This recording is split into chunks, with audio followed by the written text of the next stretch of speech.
त्याग, तपस्या और चमत्कार। कुलधर की 8वीं बेटी की अद्भुत कथा। चंपापुर की समृद्ध नगरी में व्यापारी कुलधर और उनकी पत्नी कुलनंदा रहते थे। 7 बेटियां, सातों सुखी, सातों धनी घरों में ब्याही हुई। लेकिन जब 8वीं बेटी पैदा हुई, घर में खुशी नहीं, उदासी छा गई। नामकरण तक नहीं हुआ। वह बड़ी हुई, पर पिता ने उसके विवाह की चिंता भी नहीं की। एक दिन कुलधर के सामने एक अजीब सा युवक आया। फटे कपड़े, बिखरे बाल, शरीर पर जूं। नाम था नंदन। वो बस एक चिट्ठी पहुंचाने आया था, लेकिन कुलधर ने उसी क्षण तय कर लिया, यही मेरी बेटी का पति बनेगा। नंदन को नहलाया गया, नए कपड़े पहनाए गए और कुछ ही घंटों में विवाह हो गया। शाम होते ही दोनों छंद देश की ओर निकल पड़े। रात हुई, थकान बढ़ी तो एक मंदिर में रुक गए। पत्नी सो गई और नंदन सोचने लगा, ये मेरे साथ चलेगी तो मैं समय पर नहीं पहुंच पाऊंगा, और 2 लोगों का खर्च। नहीं, मैं इसे छोड़ देता हूं। सुबह जब कुलधर की बेटी जागी, उसका पति और उसका सारा धन दोनों गायब थे।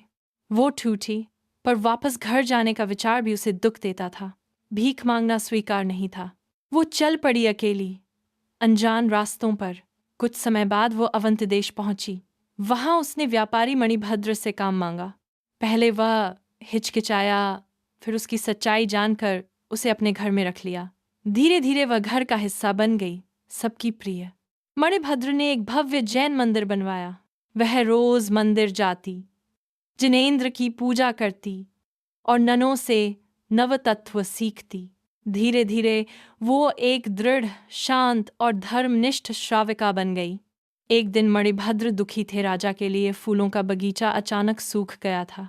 राजा क्रोधित होगा, ये भय उन्हें खाए जा रहा था। कुलधर की बेटी ने संकल्प लिया, जब तक बगीचा फिर से खिलेगा, मैं अन्न जल नहीं लूंगी। वो मंदिर गई, जिनेंद्र के सामने कायोत्सर्ग में खड़ी हो गई। 2 दिन बीते। तीसरे दिन देवी प्रकट हुई। बेटी, तेरा व्रत सफल हुआ। सुबह बगीचा खिल उठेगा। सुबह अवंत देश ने चमत्कार देखा।